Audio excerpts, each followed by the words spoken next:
Hello, everybody. You are very welcome to the African Views Virtual Plenary CSW 64th session conducted in place of the Council Parallel event scheduled for March 16, 2020 at the United Nations Church Center in New York. We are very pleased to have you with us. And all our speakers are gathered. Once again, welcome to this event. It's a big pleasure. It's a great pleasure to have you with us. In a little bit, we're going into the meat of the discussion, but let us talk about the title in a nutshell, present what we will be doing here today. The title of today's topic of discussion under the theme of generation equality is Gender Harmony, Global Corporate Social Responsibility, and AVAWA. AVAWA is Anti-Violence Against Women Act. This is what we will be discussing also on this forum. This is an interactive forum, and the agenda is in accordance with our originally scheduled event for the March 16 Parallel event. The podcast will be shared for public listening. We will ask all our audience to kindly mute the microphone on their phones or other smart devices used to access this forum at this time. So when it's your turn to speak, you will unmute. Save our audience. It will also make it easier for our listening audience to participate with us. Now, my name is Regina Askia Williams. I'm a New York-based family nurse practitioner. I do a lot of work in Africa and the United States. I work in the United States as a nurse, and in Africa, I do a lot of medical outreach programs, nurse development programs, and community education programs on a variety of health issues. I am also the Vice President of African Views Organization. It is indeed my pleasure to be the host of this event today. Welcome. It's a pleasure to have you. This program is sponsored by Global Corporate Social Responsibility Foundation, American Medical Women's Association, and the International Society of Doctors for Environment, ISDE, Professional International.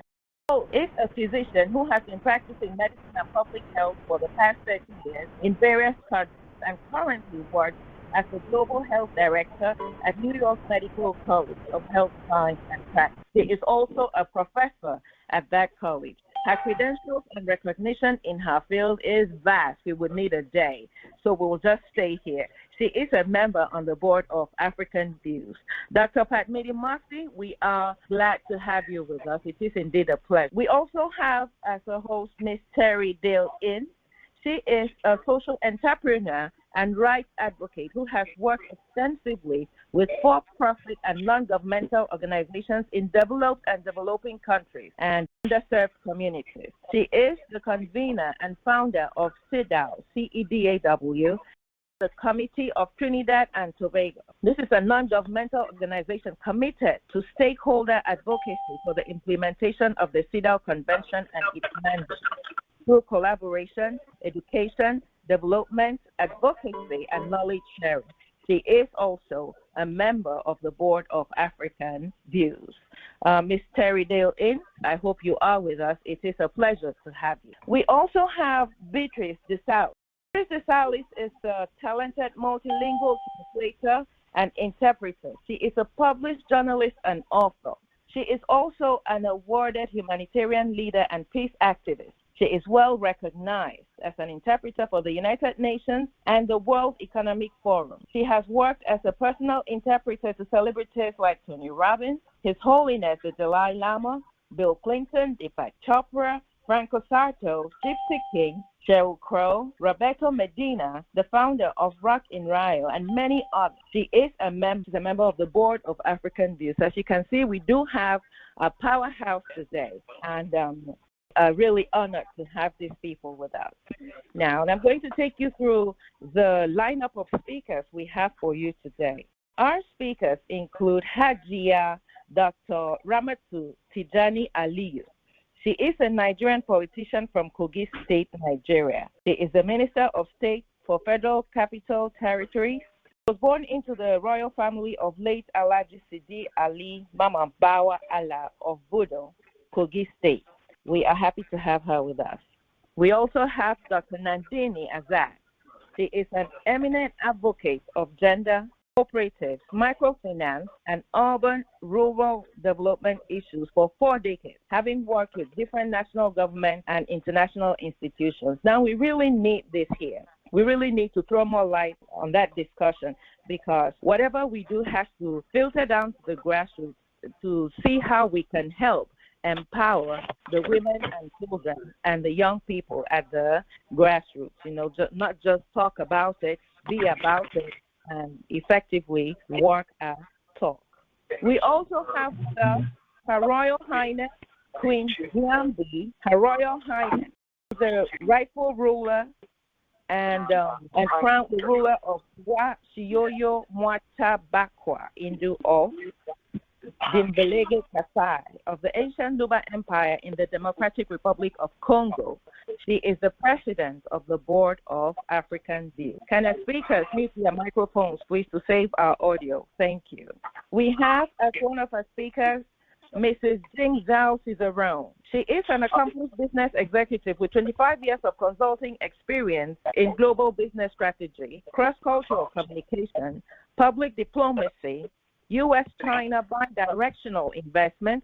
She is also the CEO of Global Corporate Social Responsibility Foundation. Very welcome to the program. Mrs. Patricia Coons-Wallace.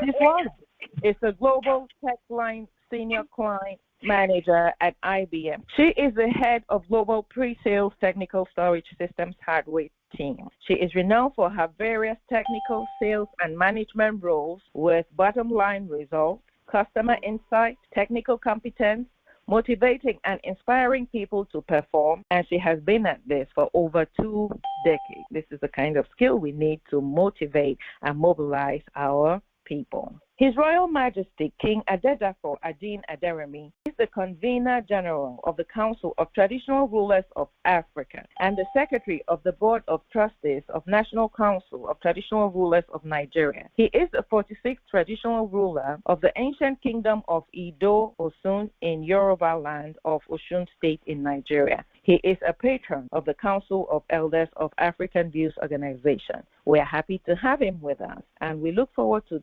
asking the big question, place of traditional rulers in preserving the culture of Africa or culture of peoples, which is in constant evolution as the world changes. We have with us also Haja Halima Idris, known as Queen Bashiri. She is a gifted philanthropist with the ability to mobilize people, coordinate the youth, and known for good management. And can everybody hear me? Okay. It's very scratchy, and you cut out a little bit. Okay, I'll try to fix that. Welcome to the program. Haja Halima's goal is to change the condition of living for many. She serves as a special advisor to the assistant of the Kaduna State Governor on creative arts development. Okay. We also have Jane Hunker. Jane Hunker is a first-year student at Scripps College, a private, historically liberal art college in Claremont, California. She is passionate about social justice, education, and the arts, believing that everyone deserves access to intellectual and artistic fulfillment. All right. Ms. L.A. Roberts is an international best-selling author and has consulted for more than 10 years as a coach. Her first book, From Breakdown to Breakthrough Life After Death, has earned her a Platinum Author Award and features on major networks such as NBC, ABC, and Fox. Is everybody hearing me, please? Yes. Okay, great. Yeah. Ms. Grace Jin is one of the well-recognized and respected event promoters of Chinese events in the United States. She is the president of Guizhou American Association in New York, and she is the Secretary General of Better Chinatown, USA. I am happy to welcome all of you to this august occasion, and please see the event brochure link on the podcast for details on all our speakers today. Thank you. I'm going to call on you all one after the other to knowledge on this discussion with us. But first up now is Dr. Padmini Murthy. No, this was not Mini, not Mini. Okay, so all right, since you are available, I'm going to ask you to go ahead and go ahead with your discussion. Share what you have to um, talk about today with our audience. Go ahead, please. Thank you very much. It's an absolute, it's an absolute privilege to, it's an absolute privilege to be with all of you, particularly the board of the African News Organization. And I can see your resilience in making sure that the panel that was not is going to be. And I'd like to congratulate all of you and also the excellencies who are there. This is a very symbolic. For me, it is very important that women have made sure that though the event was cancelled, that you're here. That's excellent. Congratulations to all of you. Now, I'd like to talk about two different things within that 5 minutes given to me. One is you had mentioned that we need to know more about mass grassroots organizations, especially on gender issues. I'd like to speak about gender violence particularly, because that is the topic of today. But I will not only restrain myself to talking about the acts, because in our own countries of Asia, we have seen so many acts. But I'm going to talk to you about implementation and enforcing them at the grassroots. The first thing I'd like to say is that I'm the president of the Working Women's Forum and the Indian Cooperative Network for Women. We have about 600,000 workers all over India, and I'm also the chair of the Asia Pacific Women's Committee of the International Cooperative Alliance. So we've got 18 countries there, China, India, the Philippines, etc., etc. So I have 10 hats, not even 2, I have 10 hats. And I'd like to talk to you about the Working Women's Forum and gender violence. One of my premises is that when economic empowerment happens, because we give credit, we've given credit up to $5 billion in small loans to flower vendors, fish sellers, lace makers, silk weavers, etc., etc. Now we've had a good repayment and a good schedule. We're nearing a half a century. We're now in the 43rd year. So all women CEOs, all women board, all women employees, hardly 1% men. Now what we have found is, in the longer term, to fight gender violence, it's important to economically empower them. When they come to you for the first loan or the second loan or the third loan, it's a different story altogether. By the time of the 20th loan, we don't hear the word gender violence anymore, because their assets have grown, their status in the community and their status in the house, as well as their financial situation. So we see the correlation between the long-term issue is to empower women, and the short-term measure is to deal with gender-based violence physically, mentally, trauma counseling, or take them to the hospital, or go to the legal enforcers, go to the protection system, etc. So we really think that, to get to gender violence, you must also talk about simultaneous employment.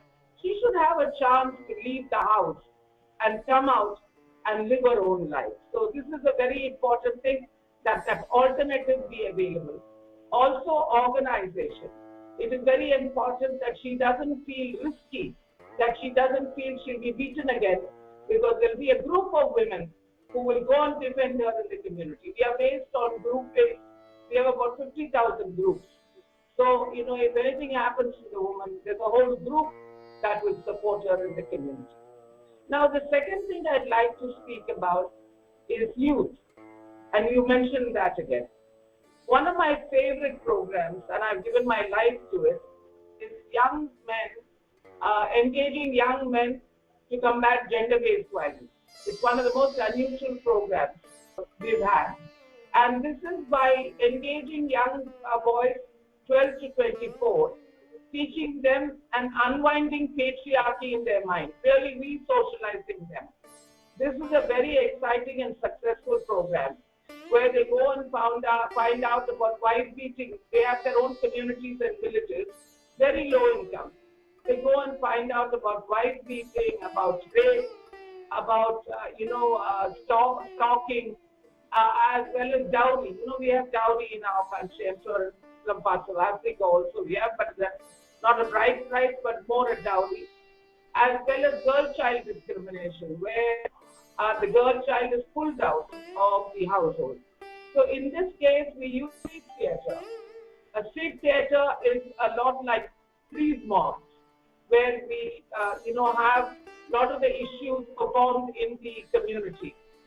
So this whole movement of young men against gender-based violence caught the eye of the former ambassador to President Obama, and she was a great supporter of this program, as Madam Hillary Clinton, because they said, we are always dealing with men in all the policy matters and the higher levels. Can we see an experiment where we can change the minds of men to become allies in the whole process?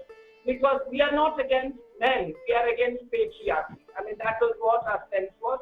It's been a tremendous success, and we won several awards, but these young men are now moving on to newer types of violence, and they have really become gatekeepers, and whoever is supporting them are their mothers.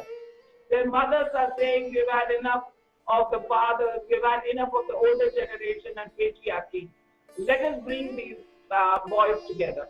So we have some communities which is zero violence free, because the normative thing is, if you are violent, that means your status goes down in the community. So here is a new norm building up, like saying that to have an equal status, these boys feel that their families, their fathers, their uncles, their neighbors should not be beating the women. The third thing they are doing now is referring many of these women who are victims of violence to employment, to cooperatives like us, saying that give them a loan, let them be an entrepreneur, so that they can deal with the whole thing of violence. So I think it's an interesting combination where women in microfinance and youth against violence are working very well together. And I think we need to change, at the household level, the power equation. So when the man raises his hand to beat the woman, so you have the young boy holding his hand and saying, don't do that. You have the mother saying that I have gender awareness. This is not right by the law. We have a gender violence, we have a domestic violence act, which is excellent. I mean, it's fantastic. But unless you enforce it on the ground, it's going to be very difficult. Should I stop with this?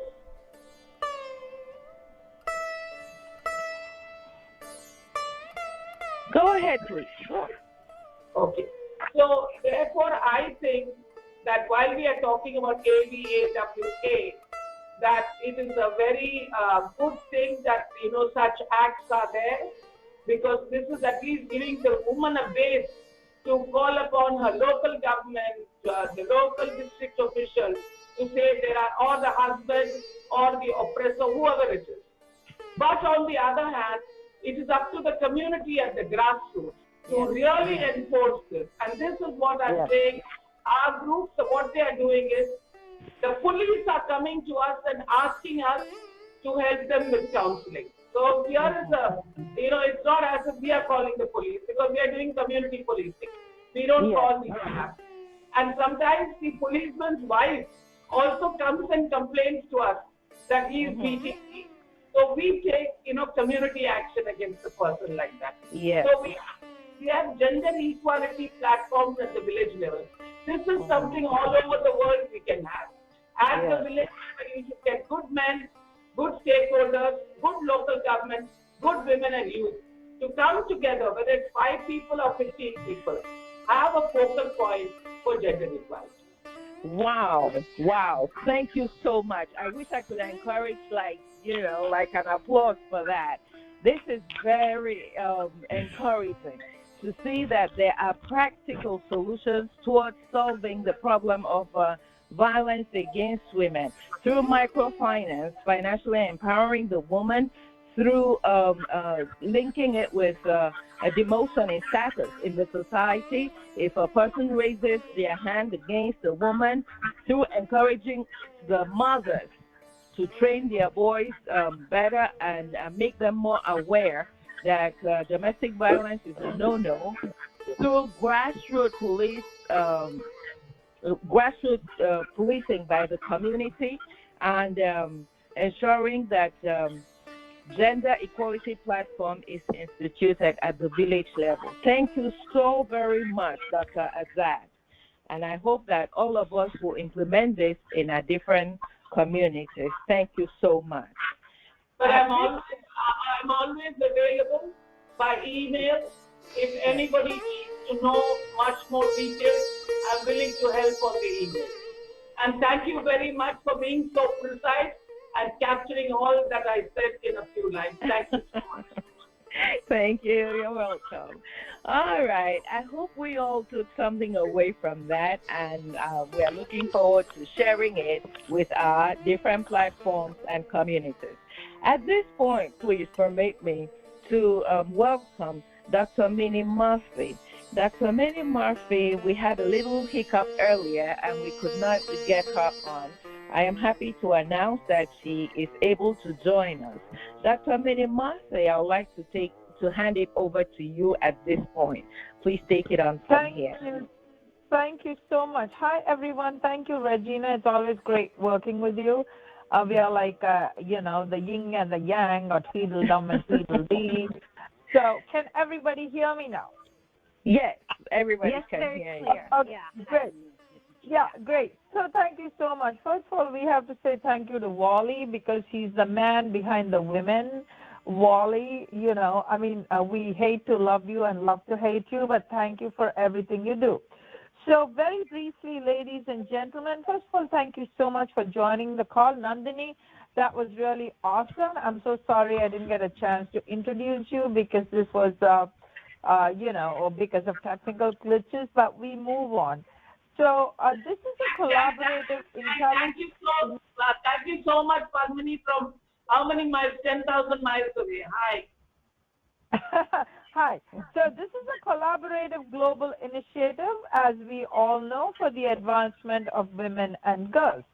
And the theme for the UN observance of the 2020 Commission on the Status of Women, as we all know, is I Am Generation Equality, Realizing Women's Rights. So this year, 2020, ladies and gentlemen, is pivotal because it is not only the 25th anniversary of Beijing Declaration, but it is also the 75th anniversary of the United Nations. So this is like really crucial to us. And also it marks other galvanizing moments, like it is the 5-year milestone towards achieving the Sustainable Development Goals. As we all know, the SDGs were signed by the member states in September 2015. And it is also, ladies and gentlemen, the 20th anniversary of the UN Security Council Resolution 1325 on women, peace, and security. And it's a decade since the anniversary of UN Women's establishment. Now, as those of us who've had, who've been dabbling with the UN and been in the NGO communities know, before UN Women, we had DAW, and, so all the different agencies came together under the umbrella of UN Women. And I think this is like really amazing. So this year's observance will celebrate the next generation of women and girl leaders and gender equity activists, because now the thing is, yes, gender equity, but it's gender harmony. And I would like to bring to everybody's notice the work African Views has been doing on promoting gender harmony through the various activities we do. And actually, I don't understand why the world doesn't, it takes the world so long to recognize gender harmony, because when you spell women, WOMEN, it shows men are a part of the word. So hello, it's high time we start looking at how can we all work harmonious together, because it's not that one sex is superior to other. And the other thing also, I would like to say that African Views, we work together with so many different people. For example, for this program, and it's really a shame that unfortunately due to the COVID-19, we could not have this in person. But hey, we've come together in cyberspace, so this is really great. And we're having our event. And as I said, we are working, we work with the Global Corporate Social Responsibility Foundation, American Medical Women's Association, which is 105 years old, and the International Society for Doctors of the Environment, ISDE, and Operational International, who's working now to provide aid to people in different countries. And also, we are, as I said, we promote gender harmony. So I think just to add on to what Nandini said when she gave her very powerful speech about the practical issues of dealing with it, let us not forget that gender equality and gender harmony have to kind of coexist. And we cannot say that we have one at the cost of the other. And again, I would like to stress to what Regina added on, the Anti-Violence Against Women Act, the AVAWA, and gender harmony is the cultural term as we know for gender equality. So they're like kind of synonyms in one way, but they are not two. So that being said, I would also just like very briefly to say something about the COVID-19. I'm just putting on my physician's hat. Please remember, we need to pay special attention to women here. I'm not saying that because I'm a woman, but as we all know, in any global emergencies, and now unfortunately, we are facing a global pandemic of unimaginable proportions. We are fighting an enemy we don't know. We really need to see how can we have mechanisms in place to address the special needs of women, girl child, and also older women who have special needs. So I would like to suggest to all of us, as we are like-minded individuals, to think about it. That being said, I would now like to turn over the mic to Regina, because Regina, the floor is yours, and take it from me. Thank you. Thank you so much, Dr. Minnie-Massey. Thank you. It is very important that we impress upon ourselves that gender harmony is based on gender equality, and we have to empower the women who need to be empowered, just like the previous speaker has said, empower them and teach people to understand the impact of violence against women, be able to empathize or enable them to show empathy between feminine and masculine values, and help reduce conflicts in public places of work and also in the domestic setting. And this in all will help promote productivity. Promoting productivity, I would like to listen to what Ms. Terry Ince has to tell us or has to share with us about how to promote productivity amongst women folk and amongst young people and even amongst men. Ms. Terry do we have you? Yes, Ms. thank Terry you, Regina. Can you hear me? All right, you can take it from here. Thank you very much. Thank you, Regina, and thank you, Minnie. It is my pleasure to co-host today's discussion on corporate social responsibility and gender harmony or gender equality from sunny Trinidad and Tobago. Thanks to African Views Organization, the Global Corporate Responsibility Foundation, American Medical Women's Association, and other partners within the context of promoting the Anti-Violence Against Women Act. It is indeed a pivotal year, as Minnie said, in addition to the landmark promises and proclamations by states toward women's development being viewed at CSW 64, we are entering the 5th decade. Think about this, the 5th decade since the Convention for the Elimination of All Forms of Discrimination Against Women, or CEDAW, was adopted by the Secretary General at the UN. The CEDAW is also known as the Bill of Rights for Women, and it lays out the mandate for the development of women and girls in its 30 articles, beginning with Article 1, which spells out the definition of discrimination. Gender equality indeed celebrates the next generation of women leaders and advocates. However, I want to suggest that we are all generation equality as we all continue in our advocacy.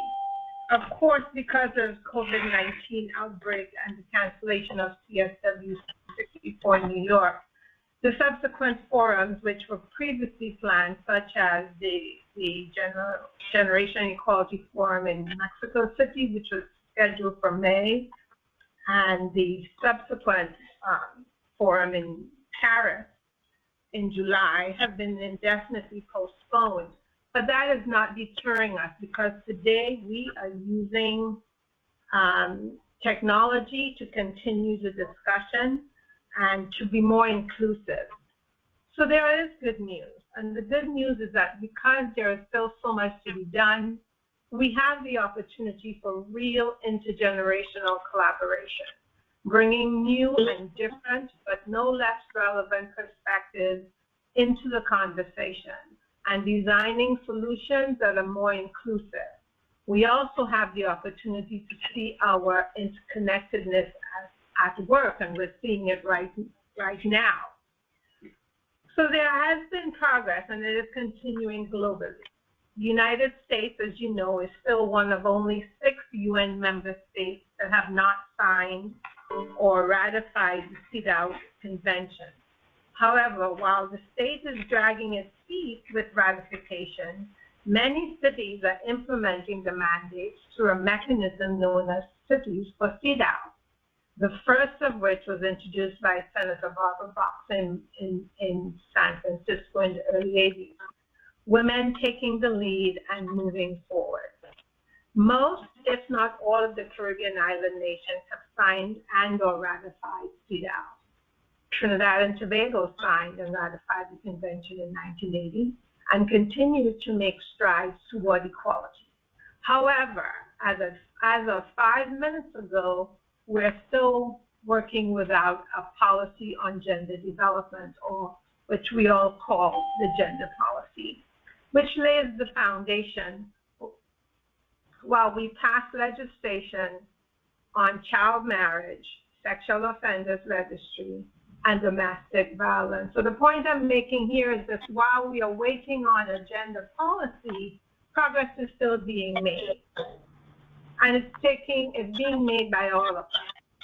Recently, we have seen the private sector, through the Chamber of Commerce, become more involved in advocacy against sexual harassment in the workplace and the need for a collaborative approach towards addressing the scourge of violence against women and girls and intimate partner violence.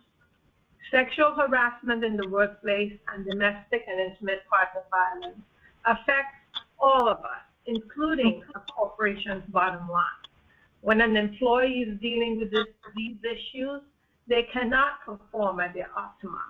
So understanding the economic cost of domestic violence is imperative.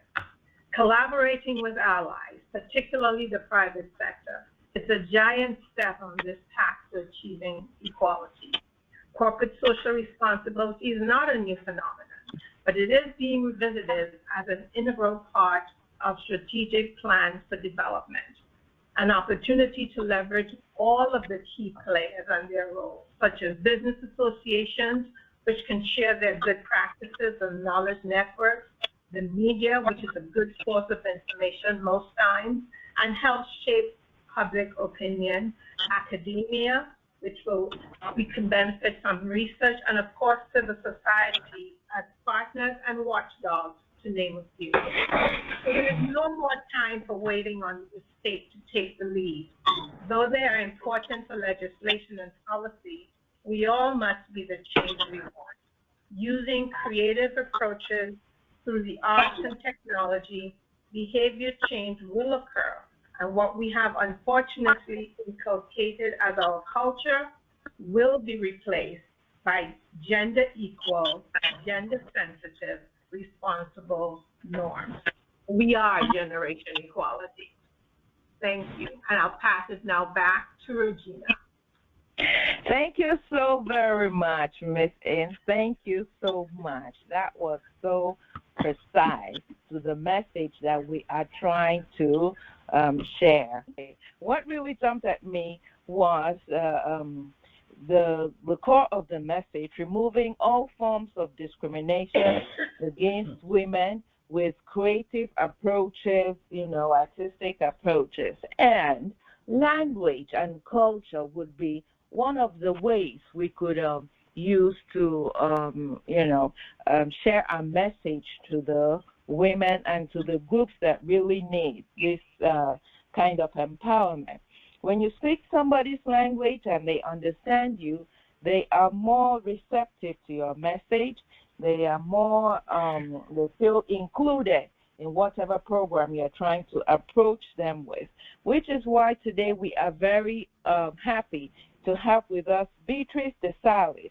Beatrice DeSalis is a multi-talented linguist, and at this point, I'd like to open the floor to her and hear what she has to share about using language and culture or crafting those in a creative approach to include the groups that we are trying to reach out with our message. Beatrice, can you hear me?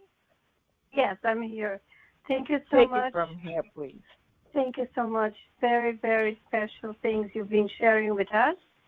Thank you, all of you. For me, it's important to talk a little bit about my experience with the World Economic Forum and also the languages.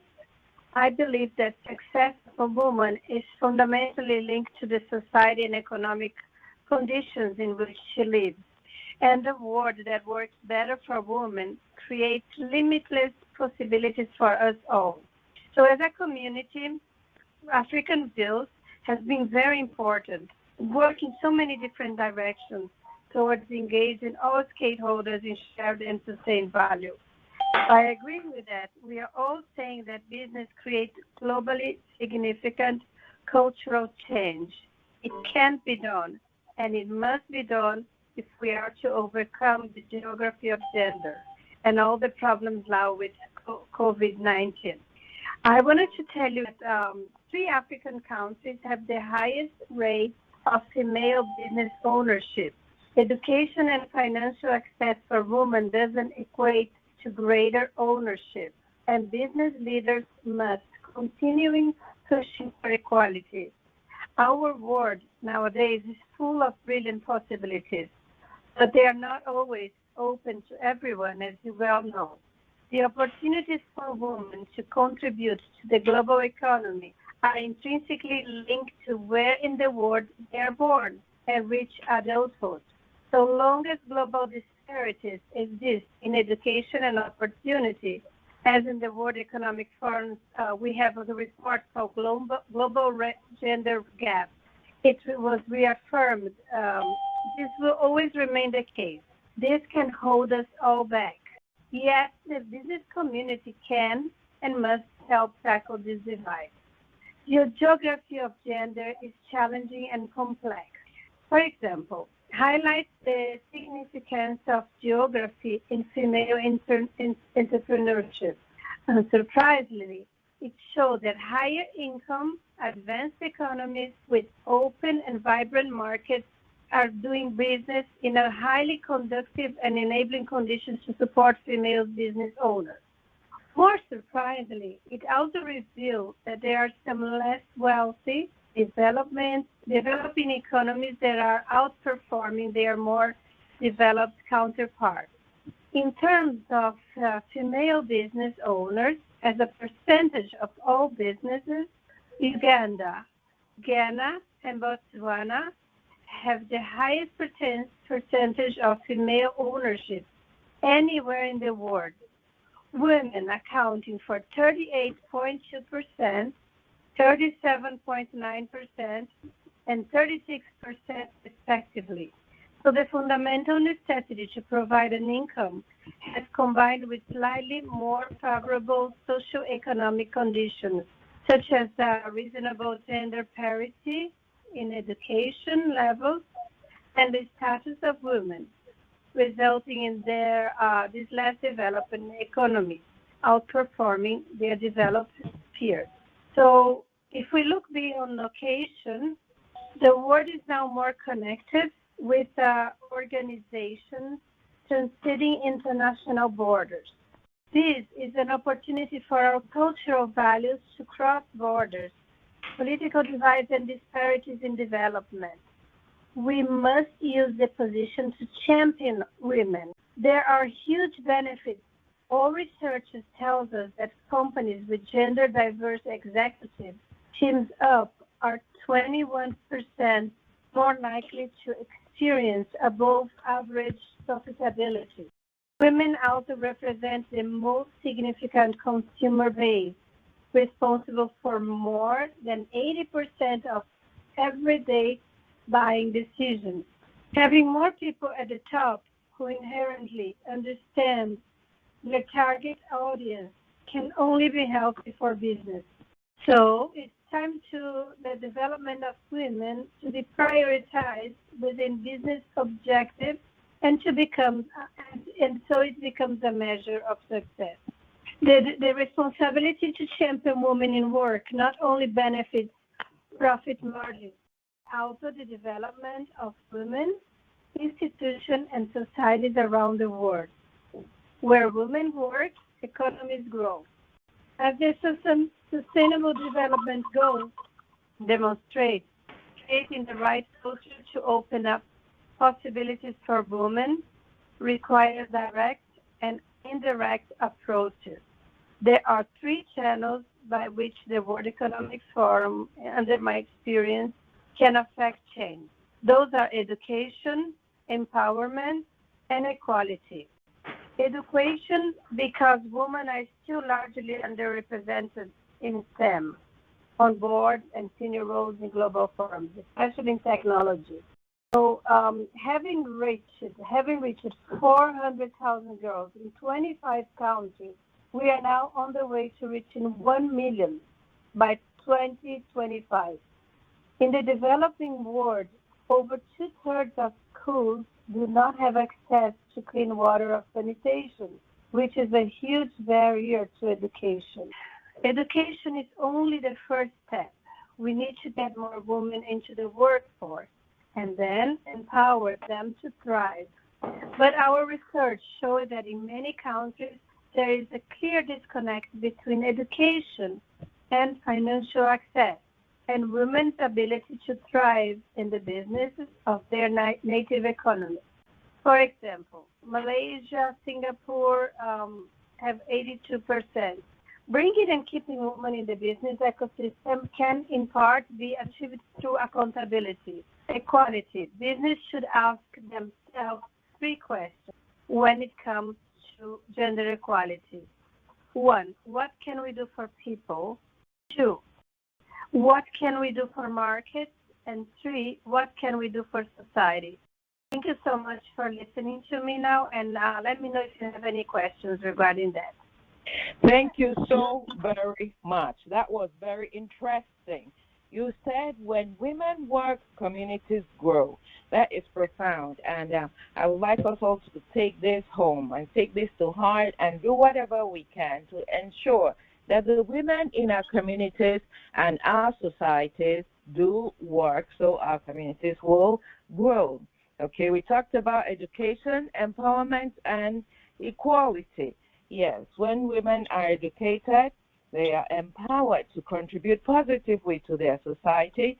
And when they join the society, they end themselves a place at the table to have a say with whatever laws that are being made to affect, the lives of women in their environment. I would like to encourage us all to consider these many ways of empowering the women around us. Okay, at this point, I'm going to call the professor, Professor Minnie Massey, to take us through the line of powerful speakers that we have for you today. Professor Minnie Massey, are you on hand? Yes, thank you so much, Regina. Right. Please, everybody, remember that Beatrice is on hand to translate French, Italian, Dutch, Spanish, and Portuguese. Thank you very much, Beatrice. We are very happy to have this available to us and to all our listeners. Okay, Dr. Minnie Murphy, you can take it up from here. Thank you so much, Regina. And I would like to give a shout out to Terry and Beatrice for their words of wisdom. And now it's my honor and pleasure and privilege on behalf of AV and the sponsors to welcome Dr. Hajia Ramatu Tijani Aliyu, the minister, and she is a woman in the cabinet in Nigeria. And also that it's really great that she would be her time and she can talk about her experience, challenges, expectations, vision, and goals, and how to develop a model for success of gender equality. Thank you so much, Your Excellency. The floor is now yours.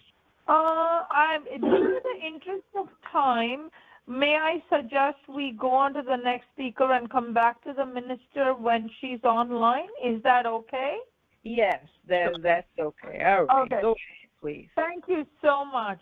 Now it's really my pleasure to welcome Miss L.A. Roberts, whom I have had the opportunity of, being seated at dinner with, and we had a great conversation. She's like really amazing and very well put together. And also, L.A., I would really like you to share your experience with our listeners and, our global listeners, because as we know, this is getting recorded. Then and also discuss the challenges, expectations, and visions, and also your viewpoint and advice from all your work for success, to have a model for gender harmony. So thank you so much, L.A. The mic is all yours. I would like to find out, Jeanette Hunter, are you on? Jeanette, could you please unmute yourself? Jeanette, are you on? Yes, I am on. Can you hear me? Yes, great. Oh, thank you for coming. And Janet is our youth representative. Thank you so much for your time. And it would be great to have you talk about the youth perspective and kindly share your experiences and challenges of attending a girls-only college. And also what are your expectations and vision and advice you would have for a model for gender equality to be successful. Thank you. Yes, thank you so much for having me. It's such an honor. I'd like to say again that my name is Jeanette Hunker, and I am a first-year student at Scripps College in Claremont, California. Life has granted me many memorable opportunities. However, I never thought that I would be speaking before members of the United Nations. I am deeply grateful to our wonderful friend, Beatriz Sales, and to the Honorable Executive Director of African Views Organization, Rally Abibadi. I owe it to them and to my professor, Dr. Julian Everett, who made time to help me with my speech despite school being closed due to the coronavirus. I also owe it to my parents, who worked tirelessly to provide me with a life of privilege. Part of being privileged is not having to think about that privilege. Unlike many girls and women around the world, I've seldom experienced gender-based discrimination. My high school, a visual and performing arts school, was 70% female. Now that I am at a historically women's college, I maintain membership in a gender-based and racial majority. Rarely have I considered what difference my gender or my identity made in my academic or social standing.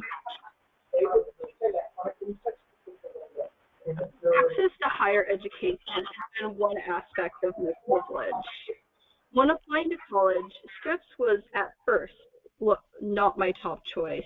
However, I fell in love with the college when I experienced the small, intimate classroom setting, the scholarly and supportive atmosphere, and the beautiful campus. Statistics about women's college alumni amazed me. 20% of the female members of Congress and 33% of the women on Fortune 1000 boards attended women's colleges. This is despite the fact that only 2% of female college graduates attended women's colleges. Going to Scripps College has a lot to do with why I am speaking here today before some of the most influential people in the world. This opportunity is largely a result of my academic privilege. Like many American colleges, Scripps promotes its own inclusivity. Scripps brochures advertise the college's racial and geographical diversity. I have friends and acquaintances from all over the United States and from Pakistan, India, Singapore, China, Korea, Germany, Spain, Russia, England, Canada, Mexico, and Ecuador. Scripps also prides itself in its financial aid offers. The demographics reflect a largely white American and upper middle class student body. As open-minded as many Scripps students may think of themselves, their overall worldview is shaped by privilege and is inherently limited. The question Scripps students can ask is how they can use their educational opportunities to expand their perspectives and to empower themselves and others. One notable Scripps alumna, Helen Yenser, produced the Oscar-winning documentary short entitled Period, End of Sentence, which is about menstrual stigma in Kathakera, India. Yenser was inspired when she went with some high school classmates to the United Nations Commission on the Status of Women in 2013. There, she learned about the difficulties of women in places where menstruation was a taboo subject. Attending the commission inspired her and her friends to create the PAD Project, a nonprofit that produces biodegradable menstrual pads for women and girls in India. The documentary records the PAD Project's work in Kathakera. Providing the pads allowed more girls to attend school during their periods.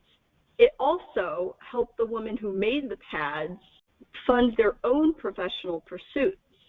Scripps College alumni such as Yancer have brought women's issues to our attention. Furthermore, the PAD project highlights the ability and responsibility of business to support its workers and the greater community. At the same time, the filmmakers who were from Los Angeles did not want to appear as attempting to save these rural Indian women. Lastly, I would just like to talk about the importance of intersectionality. That refers to the interconnectedness of all socioeconomic, class, race, gender issues. We cannot study social issues in a vacuum. Everything is interconnected, and it is all interconnected with ideas of privilege and lack thereof. And it is super important that people from privilege acknowledge that interconnectedness of the issues when becoming allies. Thank you so much for having me. Thank you so much. And I think you brought up a very important thing.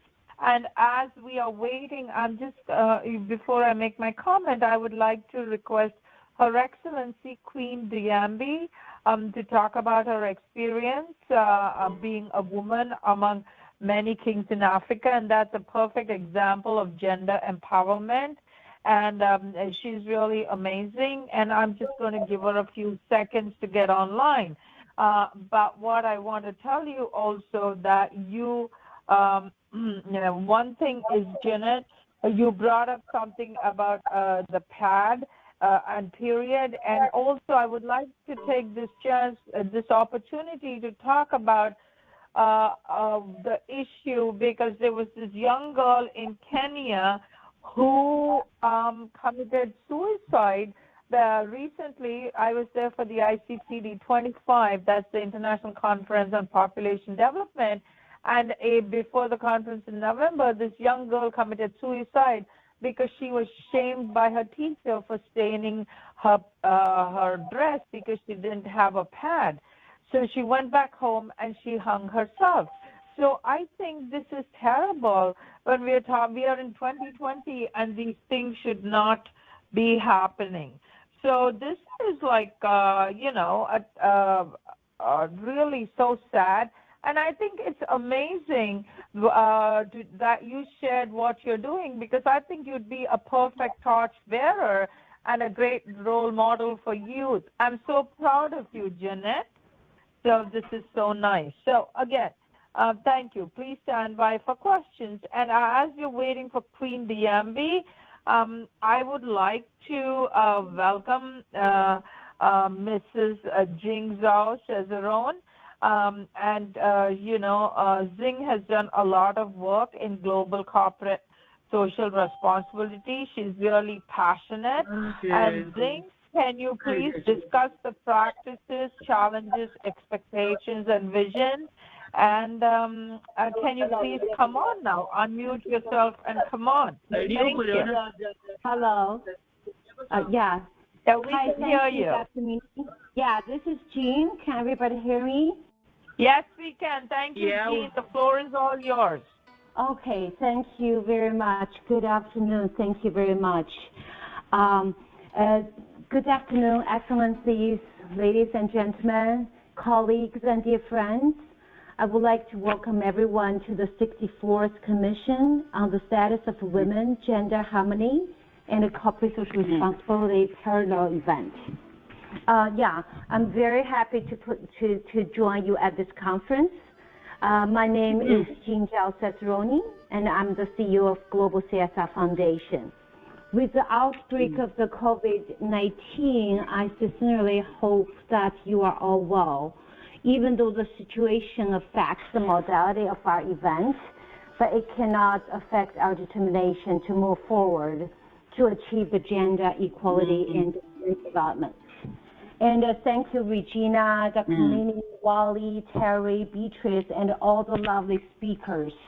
I truly enjoyed all of your wisdom words on such a special day.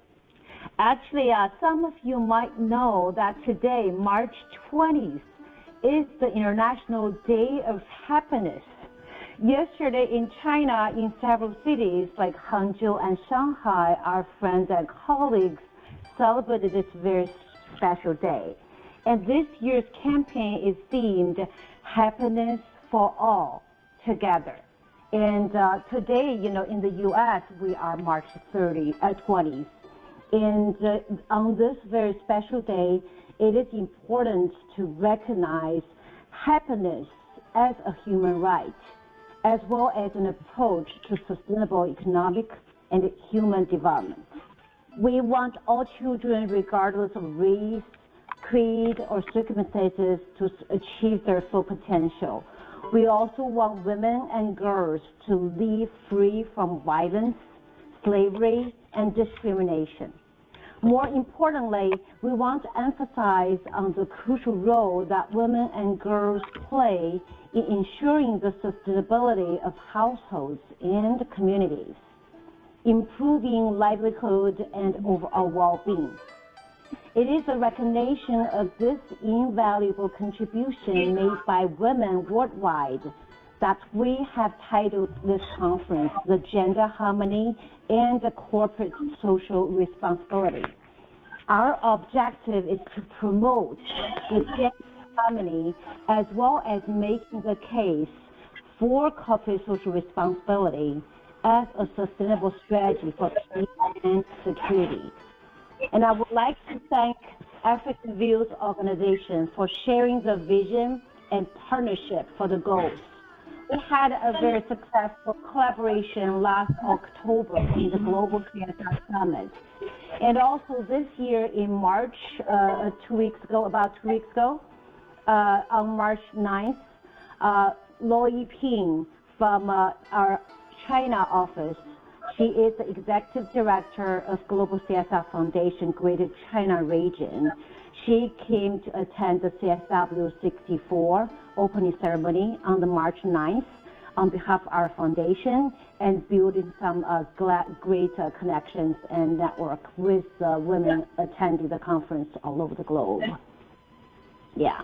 So realizing gender equality and the empowerment of women and girls will make a crucial contribution to the progress across all the goals and targets. This year is a critical year to review the achievement of gender equality and the empowerment of women and its contribution towards the full realization of the 2030 Agenda for Sustainable Development. Corporate social responsibility has been my passion. I worked with multinational companies for the past 20 years in this direction, starting from companies like Siemens and also other multinational companies.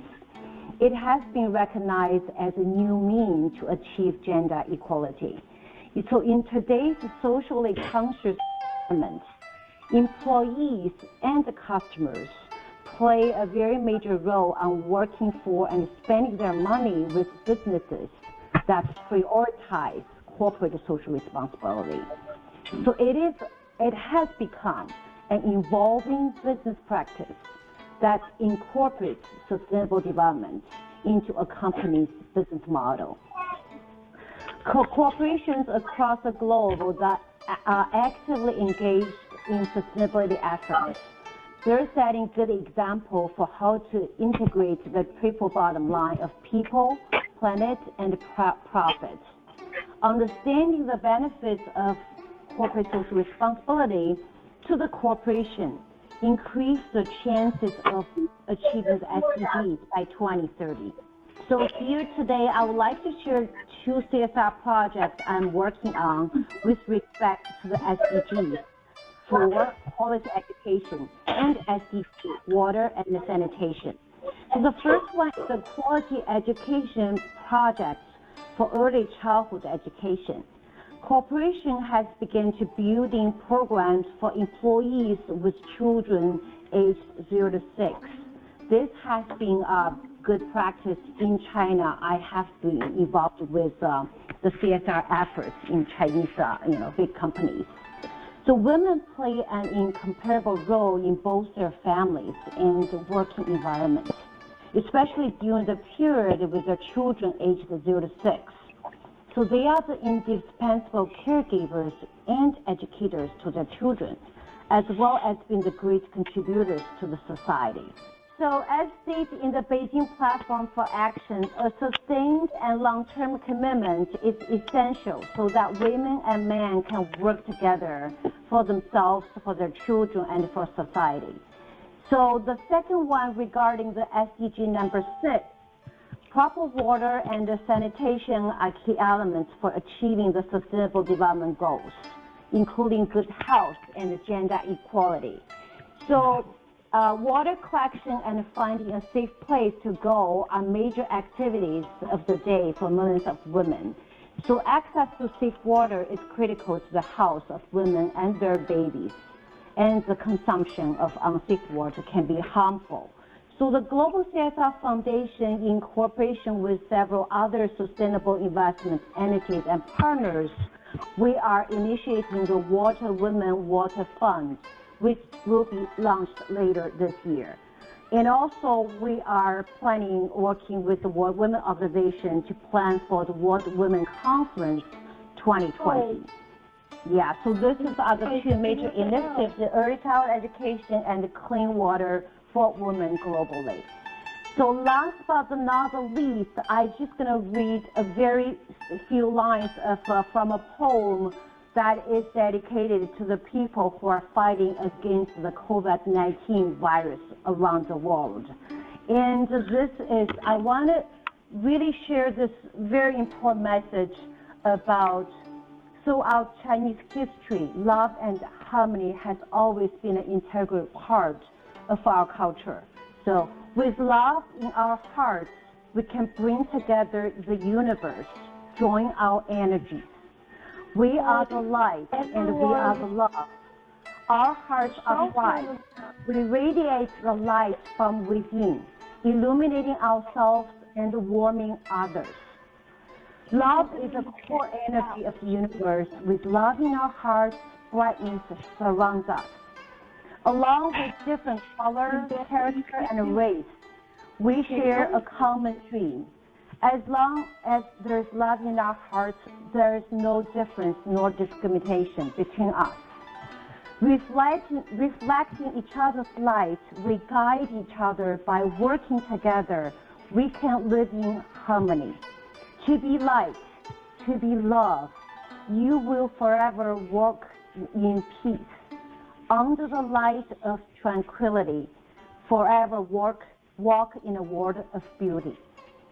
Become light, become love, gain wisdom and understanding. Be blessed with joy and freedom. Live without worry.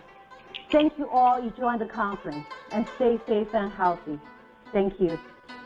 Thank you so much. That was so inspirational. And thank you for those words. I think this is what you said resonates with all of us, because it's not that we are American, Chinese, Indian, African now. We are global citizens fighting a global enemy.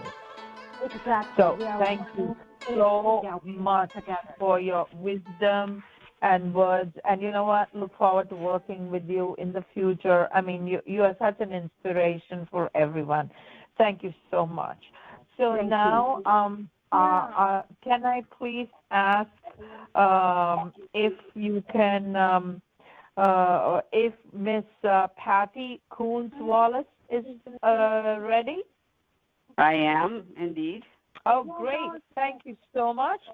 So it's really great that we have Mrs. Patricia Coons-Wallace, and she's encouraged. She's from the private sector, another powerful woman, to talk about the IBM corporate policy, and also what has IBM been doing towards the success of gender equality in the corporate environment, and what are some of the challenges and expectations. So this is like really nice, and thank you so much for your time, Ms. Coons-Wallace, and the floor is all yours. Well, And thank you you. will And I have just want to, 7 minutes, and after 5 minutes, I will say your time is up. I need to play the Okay. evil person here. all right, Thank that you. is okay. And thank you very much. I want to, first of all, thank the African Views and the committee for selecting me. I am honored to even be able to speak today. I am speaking really on behalf of myself, but I will speak to what IBM's policy is, as I am not an HR person, so therefore I can't necessarily speak from an IBM perspective, but I can speak as an IBM employee. For the last 32 years, I have worked for IBM, and I have experienced firsthand what IBM's commitment from a standpoint of generation equality. And I can speak from it again from a personal perspective, having worked in various locations, at least 5 different states in the 32 years that I've been with IBM. So I've experienced it from a New York perspective, from a Washington, D.C. perspective, from a Tucson, Arizona perspective, from a Raleigh, North Carolina perspective. And as a result, I can say that IBM is truly committed. And again, based on my own personal experience, I will say that last year, IBM's Business Institute for Business Value did a study in March of 2019. They actually, it was a global study done across the board, across various corporations, companies, private, public sector. They wanted to kind of understand what others were doing as it pertained to gender equality. 18% of the top leadership positions, including C-unit, vice presidents, directors, senior level managers, are held by women. Many of these organizations are not fully sold on the benefits of gender equality in leadership. Organizations are over relying on good intentions and applying let things take their own course approach to diversity rather than applying the disciplined focus. Men who represented the overwhelming majority of the senior leaders worldwide were tended to underestimate the magnitude of gender biases. So what has IBM done? Well, like I say, for the past 32 years plus that I've been with IBM, I can say that IBM has been committed. But if we go back and we even start to look at the history of IBM, in 1819, IBM hired its first woman employee. In 1934, IBM recruited its first female professional. In 1935, Thomas Robinson Sr., the IBM founder, promised women equal pay for equal work. In 1943, at 27 years old, a lady by the name of Ruth M. Lee is hired as the first woman vice president. In 2012, as you all know, we have a female CEO, Jenny Romano. She will be retiring at the end of this month, but it was the first in IBM's history to have a woman CEO. We have an women's executive council leadership, which consists of men and women, and they're constantly looking at ways for improving the retention and engagement of mid-career technical and professional women, increasing the representation of women in leadership roles through meaningful career paths and opportunities to advance, and engaging and equipping men of all levels with actionable tools to advocate for women. IBM also launched last year something called Be Equal campaign. I happen to be one of the Be Equal ambassadors. What does it say? It says that it's about inviting everyone, business leaders, employees, society at large, to take a concerted effort to evaluate women at every level and an organization through hiring, developing, and mentoring and promotion. again, in my 32 years with IBM, I've seen the commitment. What are some of the other things that I would also say that as companies, as corporations, as we all can do? And I'll say, too, that prior to IBM, I taught second and third grade. So I'm a teacher, educator at heart, and I think it starts also in the school system. It starts in early and lower elementary, and how we have boys addressing girls, and how girls even are addressing boys. But everyone should prioritize gender equality. Workplace gender equality has to be a formal, strategic priority to propel real change, making advancement for women a formal business priority, get leaders on board and accountable for results. We do that at IBM. We have to co-create goals and measures in the progress, provide career development planning specific for women. That's done at IBM. Use the same metrics for men and women from a standpoint of job performance and evaluation, and apply equitably.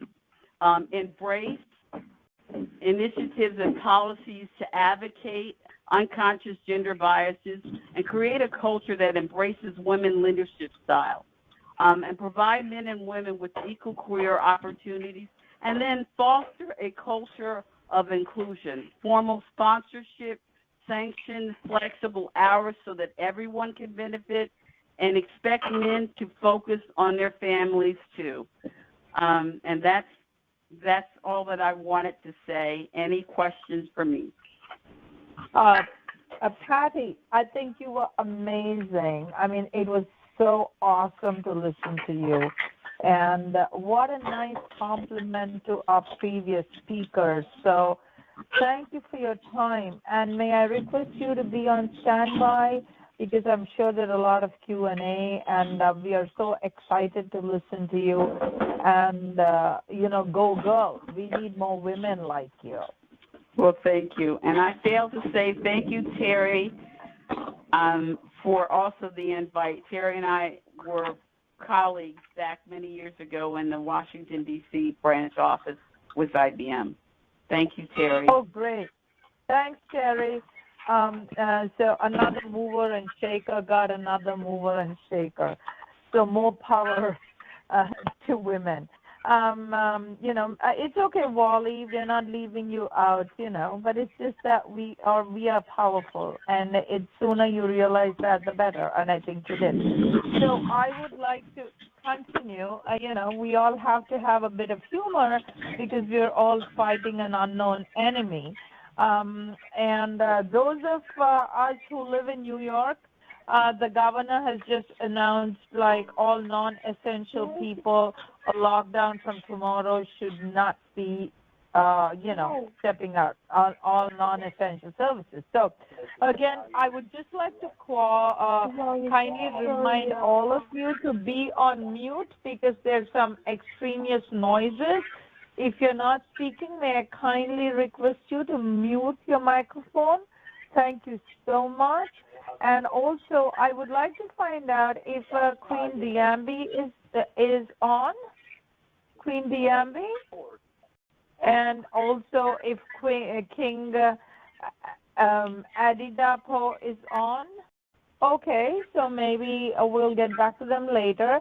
Now, L.A. Roberts, are you on? I think you're on, right? Yes, I am here. Oh, great. Yeah, and as I said, it's great to have you on, LA. We sat at dinner and we had a blast, and I look forward to seeing you after the COVID once you come to New York. And LA, thank you so much for everything you do. You're a great role model. And I would, like you to kindly talk about your personal experience.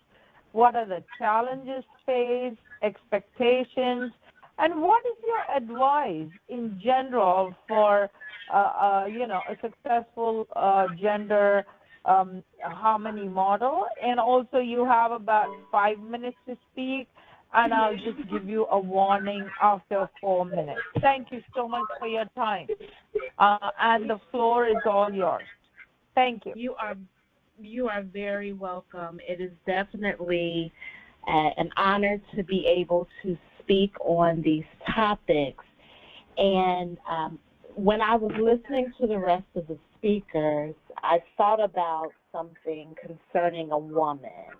I would think that by now we would be just a little bit more cherished than we have been. I would think that by now people would understand, well, men would understand that without us it is impossible to bring forth life. When I thought about the beauty of a woman and the glow that we brought, I thought about a precious jewel. And I don't know anyone that would pick up a diamond, drop it on the ground, step on it, roll it in dirt, and throw it across the parking lot. I have no one in mind that would do something like that to even a precious jewel, to a diamond, a rock that was under pressure and made from coal. Women are very important to the way that the world works. We are very important because we are also that coal that under pressure we come out even prettier than we were before. Women are the ones that go forward and raise families while working, as well as stepping out in the community to be able to help those in need. Women are the ones who were chosen to doing all of this. While doing all of this, we can carry life in our womb. And so I believe that if the education went forward to inform our young men how very precious we are and how respect of us is needed, that without us there would be no population. I think that a lot of people, that some men don't understand that. Without us, you could not bring life. We are the ones that carry a son or a daughter for 9.5 months sometimes. So the advice that I would give is that when we see our young men, that we inform them and that we show them with the love that we've been able to carry. Women have a beautiful way of being able to comfort and be able to give, and that love that permeates from our hearts. And if we could just pour that love into our young kings, then they'll grow up in another, they'll grow up better. They'll grow up in another way. And then we can also educate the kings that we have, the men that are around, then just remind them of how absolutely precious we are. I've been in situations personally where I've had to remind men in a very strong tone of who I am, and to inform them that respect will be given at all times. And so women, we need to understand who we are. We need to remember that we are queens in our own right, and we have to stand strong and continue to push forward in this particular way. Because if we don't, then the generations behind us will fall by the wayside, and we cannot afford to have anyone behind us lose their way. That is all. Thank you so much, Ellie. You never let us down, do you? You were amazing. You have so much of eloquence. And you know what? There was actually poetry in your words. Believe me, I write poems, and I was like, oh my God, so inspired. I might write a poem and say I got the idea based on what you said. So thank you so much. And could I kindly request you to be on standby for Yes. Q&A? And thank you so much again. You're a good girl, though. So the next person I would like to call upon is Miss Halima Idris.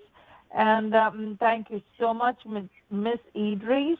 And you are you're doing so much of work, and it would be really great to see what you're doing. And also you are in such an important role because you serve as a special advisor to the assistant to the Kaduna State Governor on the creative arts and development. And the floor is all yours. And you have about 5 minutes, and I will just say that I will give you a gentle reminder as we are ending your time. Thank you so much, Ms. Idris. All right. Is it more afternoon or evening? It's evening in Nigeria. Ladies and gentlemen, good evening. My name is Halima Idris. I serve as the only person in charge of the creative industry in Nigeria. I am the only one with my kind of office in the whole of Nigeria, and I'm very proud to say and brag about it. Being a woman that understands the game or the minds of the creatives, I'm very proud, and I appreciate the opportunity that has been given to me. But so far, so good. As a woman, it's never easy to be a woman. You're a wife, you're a mother, you're what, a child, a girl child. Then you come into an office, it's totally different. It's totally different, especially if you work in a place like Africa, where the men rule the world. So it's difficult for you to stamp your feet on the floor and say, yes, I'm a woman and I'm not just pretty on the face, but I know what I'm doing. It's very difficult. Yeah, but I have tried my best so far, and I believe as a woman, if you want to make a difference, you don't have to come out all strong and say, okay, I want to fight you as a man. All you need to do is you bring different ideas, you do different things that will shake everybody, and then at the end of the day, you earn the respect. Working with the creatives in Nigeria, as you all know, I don't know if any of you is very familiar with the film and the music industry in Nigeria. Is very huge, it's very big, and is one of the things that, that moves the country. And I believe a lot of youth and women, do very well when it comes to the creative industry. We have a city in a place called Zaria, is in Kaduna State. Zaria has been existing for over 500 years, and in that is a community. That place where I'm going to talk about is the community, and its community has existed over 500 years. And what they do is tailoring, the tie and dye, then they weave, and then they do, I don't know if you have seen any African, what they, like the royal fathers wear, the cap, the dressing and everything is mostly made in Zaria. And you cannot believe the fact that most of the people that make those things are the women. The men go out, get the businesses, and then they come back and, they give the women at home. The women make so many lovely things. But these women are still, I think the opportunity has not been given to them most times because the men use that as their own way of doing business, while it's the women that work. So basically, all I'm saying is, yes, we have so many people in Nigeria, the women that are doing fantastically well, but most of us are not really given the opportunity because it's Africa. And in Africa, a woman is just made to be a wife and a mother, and then not all tribes allow you to go out and work. And then when you start, it's really difficult. If you are not careful, anyway, well, it depends on the tribe. But the tribe I come from is difficult. It's not really acceptable to see women go higher in places you work with men of high caliber, men of power, and then people will begin to look at you. Oh, who is she? What is she doing? So the only way you can break that is if you come out with something different, which is what I'm doing, is creativity. And I don't think there's any man around that I know that can beat my ideas when it comes to the creative industry. In Kaduna State, I think I have over 60,000 registered members that I know I can work with directly. And if any event is coming up that is meant for the creatives, and you give me 2, 3, 4 days, I can get you a number of 1 million people. But this is not just about the women, it's both sexes. So I can get you 1 million people within 2, 3, 4 days. This is how powerful we are, this is how powerful it is. But women are still not given a lot of chances, and I would love it if anything would happen, or if, the government would, know how valuable women are. We are made to be multitasking. We do great in our homes. We nurture everybody. And I believe with women around, giving more opportunities, inclusion, will do very well. Recently, we had a very funny parliament, one of our parliament members, somebody wanted to sponsor a bill whereby he said, we need more women to be active in government, more women in politics, and more women in very big, maybe decision making. And one of them said, no, women already control us in our houses. If you give them too much rights, one day we'll just wake up and there will be no man in the country ruling. Every other place will be women.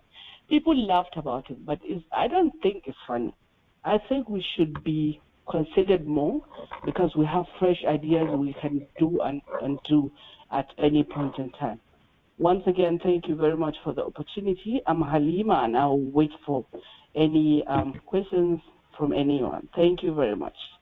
Thank you. Halima, that was so good. I really like what you said. I'm a woman, I'm pretty, but you can do things. So this quote is what especially our youth need to hear, because it's just not looks which gets us around, it's what we are capable of. And let me say that we play so many roles that people don't even realize that we are the silent champions, because how often are women shouted up, given a shout out to? So I think we all need to, as women, give a shout out to all of us, because we are global sisters in solidarity. So thank you so much. You were really amazing. And, as an American, if I could use the term kick ass, that's what we say. You were really outstanding, So I think everybody was really outstanding. So I am just going to give a shout out to find out if Queen DMB, the Honorable Minister, and also if King Aleppo are present. And while we just wait for them to get into standby, I'd like to know if Grace Jin is here. Grace, if you are here, can you please respond, or do you want to, be there for some time, or would you like to be on standby? And again, because we believe in gender harmony, ladies, I'm going to call on to see if Bill Verdone is here. If Bill is here, Bill, unmute, talk. I would like all of you to unmute yourselves if you are here. And also if Beryl Beckman and Tinashe Mukasa are here, please, folks, if you are on, kindly unmute yourselves, Well, I'm just going to wait for a few more seconds before I turn it on. To Regina, my partner in crime. Again, I would just like to say Can somebody mute themselves, please? Thank you. And now I don't hear from anybody. Please, can somebody mute yourself? There's a lot of disturbance. Thank you so much. And don't forget, we are being recorded as we speak. And also, I would now like to turn over the mic to my partner in crime, Regina. Thank you so much. The mic is yours. Thank you. Thank you, Dr. Maney. This was very amazing. This was an amazing discussion. And I thank you all for the knowledge you have shared here today. At this point, I would like to invite anybody who has a question to ask, starting with myself, of course. I would like to invite you to ask your questions directed at the many speakers who have shared their time with us. My first question, if I may, I would like to remind us all that the world is becoming a global village with the help of technology. And with this, even though we're getting closer in technology, we are all getting, distancing ourselves in terms of face-to-face communication. And what this is doing is encouraging individuality. So gradually, the children coming behind us are looking away from gender. They are looking at fluidity. They are looking at individuality. So it depends.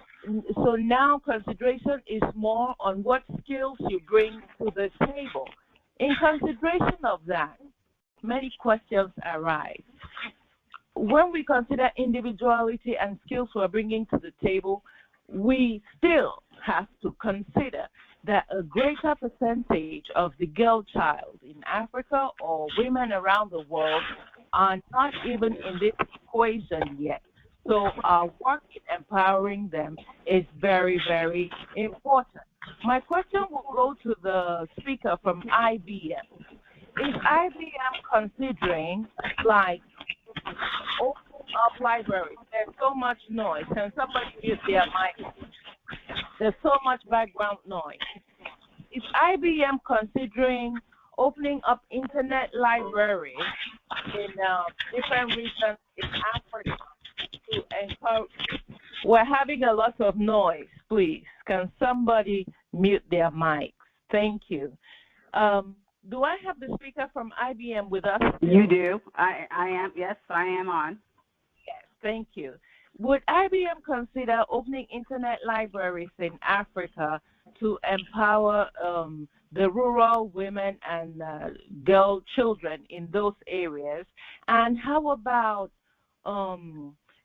looking into creating job opportunities? You know, like children out here do something like influencers. They get paid to promote products. I don't know what IBM would consider putting. So, and again, I'm not the corporate person to speak for all of IBM's what they do from a community and corporate citizens perspective, but I can tell you that we have a couple of programs that we do that we work with in general, right, just for equality from a digital provide perspective. So we have a program that's called PTech, which is Path for Technical, and it allows, and that's with various high schools. So we partnership, and IBM was the first to do this, and other corporations, Microsoft and others are doing it, but we partnership with high schools and local community colleges and students, and it's just and whoever applies gets accepted. It has nothing to do with your, where you might academically fall, but if a student applies, they get accepted, and it's a 6-year program. It enables these students that might come from the lower social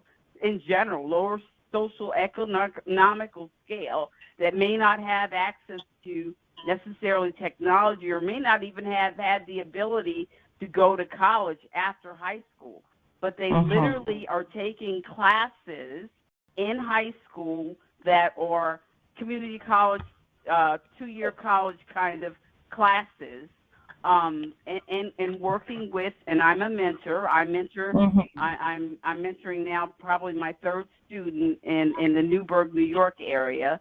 But literally they mentor, they assign us to a student, and we work with them. At the end of the 4 years of high school, they can, and there's a couple that have, some have graduated with an associate's degree along with a high school diploma.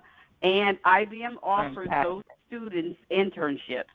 So they're able to then come and work at IBM.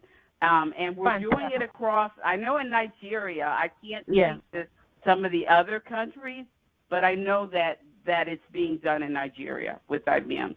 Yes, this is fantastic, and I hope to see more of that replicated across Africa and other communities that would benefit from it. Ms. Terry Inn, thank you so much, Ms. Kuhn. Ms. Terry Inn, Ms. Terry Inn, would you have a question at this point? Sure. Okay, go ahead, please. Okay, so I actually am going back to Patty. Patty, it's good to have you on. Thanks, yeah, Terry. Patty and I worked together, as she said, for a few years at IBM a while ago. I just wanted to reiterate that as individuals, while we work at a large Fortune 500 company, we were encouraged as individuals to do things in the community, which it's Right. You weren't really, you were really not representing the company per se, but you're exemplifying the company. So I wanted Patty to just speak to her personal experience with that. So personally, I've been involved from a community perspective. Again, I'm involved with the PTEC program, which is the program that they have for high schools, but at the lower elementary school also, I was involved in going, when I lived in Tucson, Arizona, I spent 1 day a week at an elementary school actually working with a student and helping her, and it was a female student, and helping her even with reading and helping her to be able to accelerate a little bit better with her reading. IBM looks for us to do all kinds of community-related things like that. And then in answer to the question too that was earlier about libraries, IBM looks for people to come up with various types of grants, possibly that they would grant, and they would give funding to. So if somebody were to think of something and come up with something as it pertains to libraries, digital divide and technology, and put together a business case, IBM would gladly be willing to investigate and possibly fund it. They encourage employees to, again, as Terry said, to get involved in the community and any kind of nonprofit organizations that I might get involved in. IBM also, I can then put together a business case and get donations and get funding actually provided to that organization. I personally have been a board member for a domestic violence shelter that's locally here in our area, and I've also been able to reach out, and through the United Way, we've been able to get that particular organization on the United Way list, and now funding actually goes every year now when IBM does their employee charitable contribution program. People are allowed to, in the local area, are able to pick that particular domestic violence shelter and donate to it. Thanks, Patty. And I have one more quick question, if I may, to Regina. Regina, could you give us a little bit of background on what you do through your medium you're laughing. You've done a tremendous amount of work with outreach to the different mediums that you have, whether it be acting or as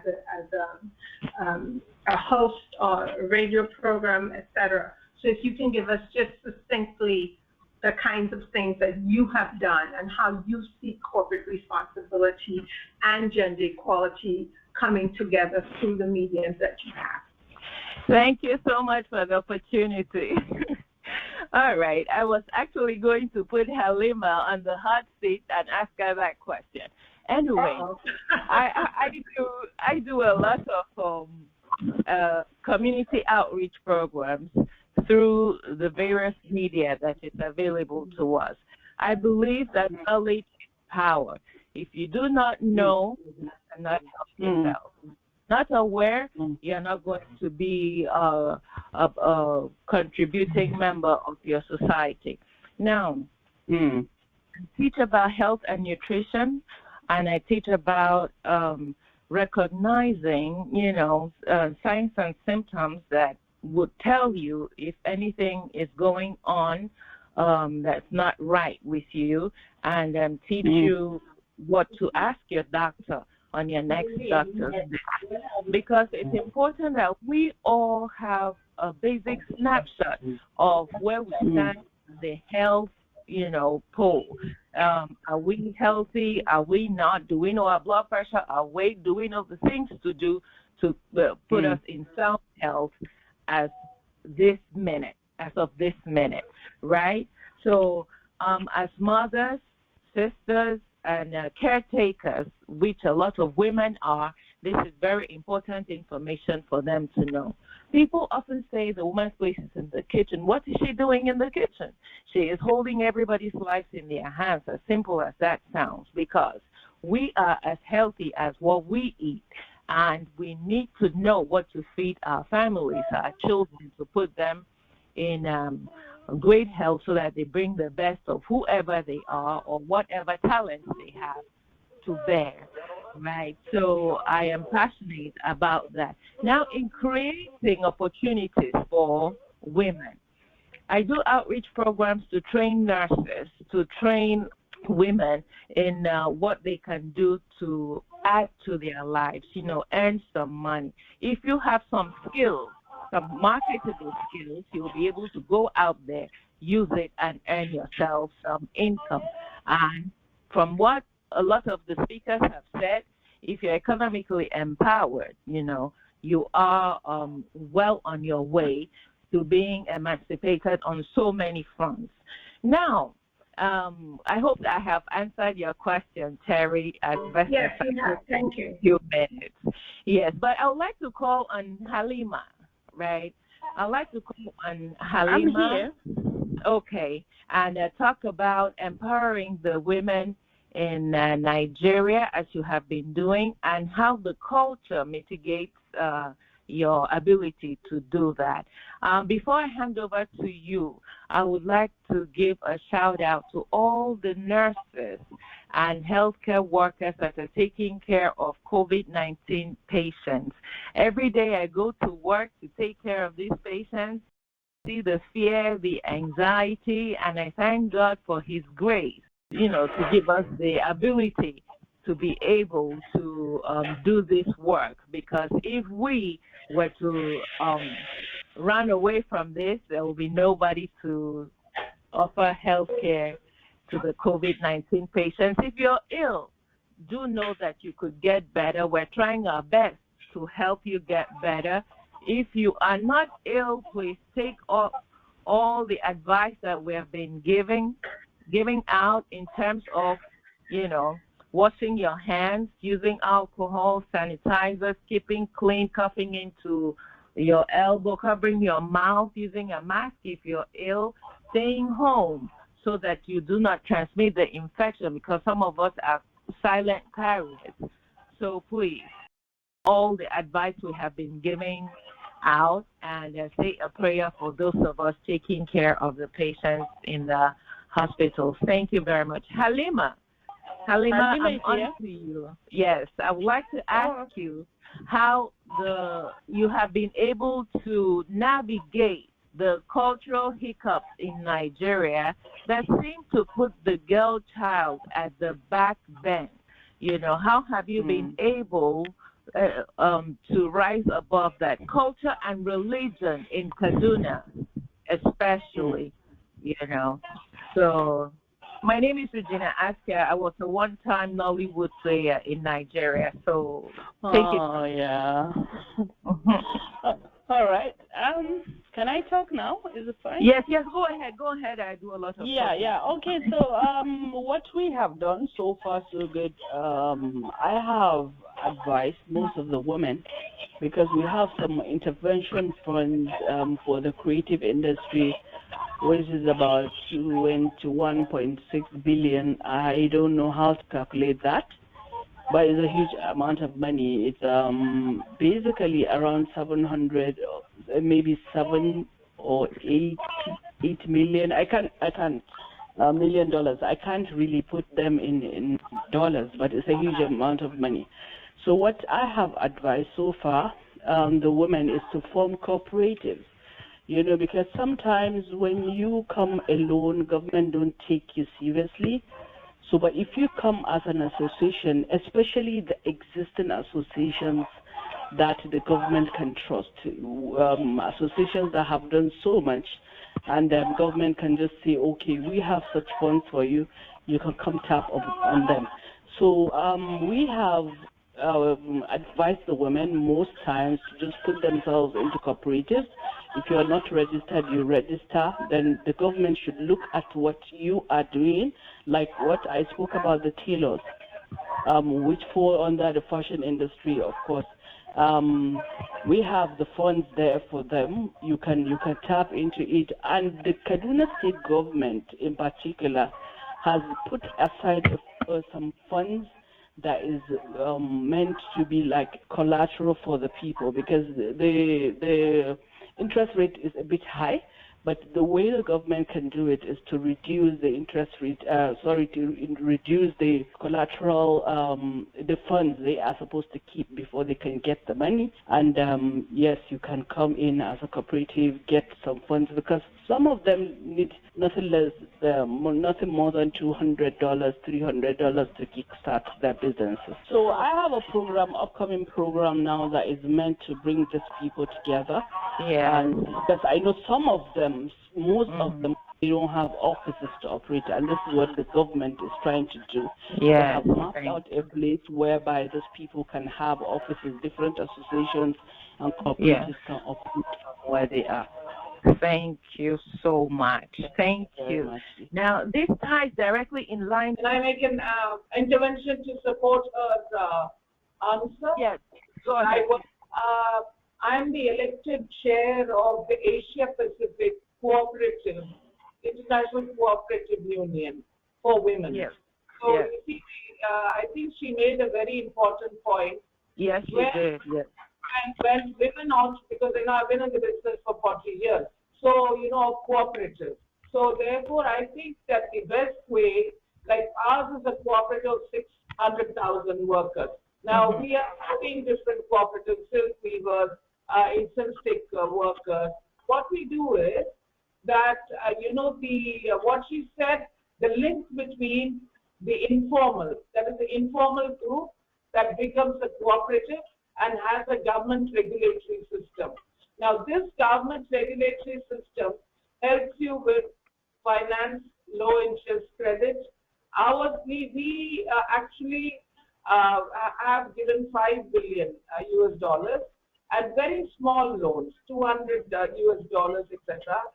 And we have got back the money at a 99% recovery.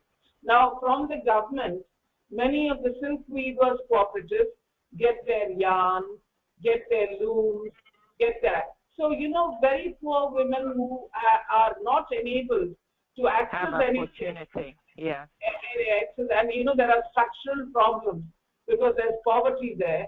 So I think the best way, for them is to get into cooperatives, informal ones. We call them self-help groups in our country. And then later on, they get registered after 6 months or a year. It's very difficult to register because, the government machinery is, fairly inaccessible in most of our countries too. And it's a very dicey business. So I think it's very important that women, if they want entrepreneurship, economically empowered, cooperatives are non-risky because they're together in a group. And not only that, it's easy to learn, and they already have the skills. So they are making fashion, or they're making silk weaving or whatever. So I just want to reinforce that. Thank you so very much for that contribution. Thank you. Now, if anybody has something to say, please unmute your mic and call out your name, and then we will call on you, okay? All right. So I wonder, we were hoping to have Beryl Bickman, Bill Verdone, Executive Chairman, Johnny Wellness, Tanisha Mukasa, Ursula Daza, Yasmin Walker, and Regina Otulati. So I was hoping that we would have you here and you would say a few things. If you are on, please unmute your mic and call out your name so we can give you an opportunity to say something. Thank you to all the speakers, and thank you for all your great suggestions. I would like to go to in-house translator and interpreter, Ms.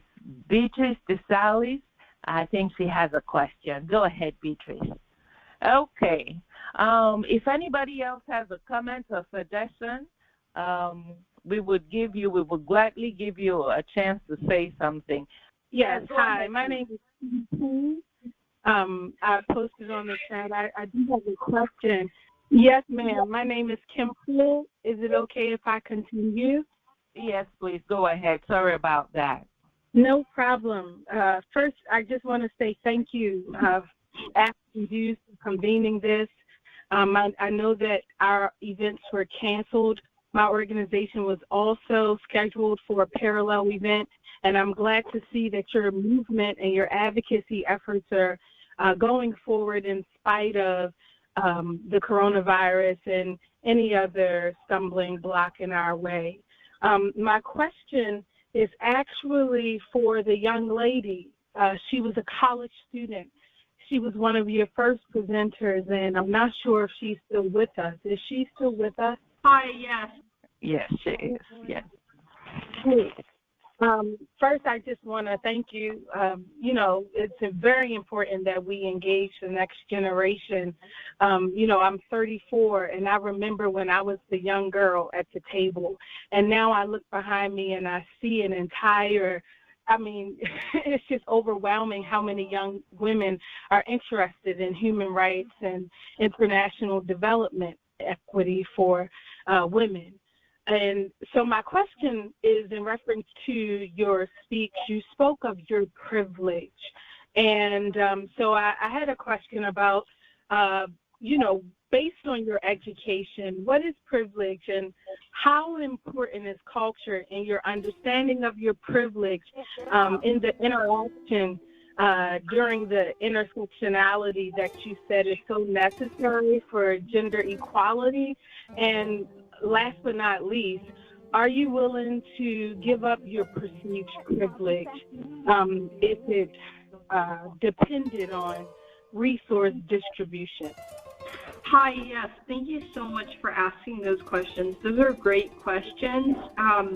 So to start off, I would say, my understanding of privilege is not only a socioeconomic one, but also one about a social, a mindset, and sort of people who are privileged often don't have to think about the ways in which they are privileged, and that connects directly to intersectionality, because the way our identities, our multiple identities, shape our being has a lot to do with our relationship to other people and our relationship with society as a whole. I would say, I'm a Caucasian young woman, American. I'm really fortunate that I get to go to college, and my worldview is shaped a lot by that.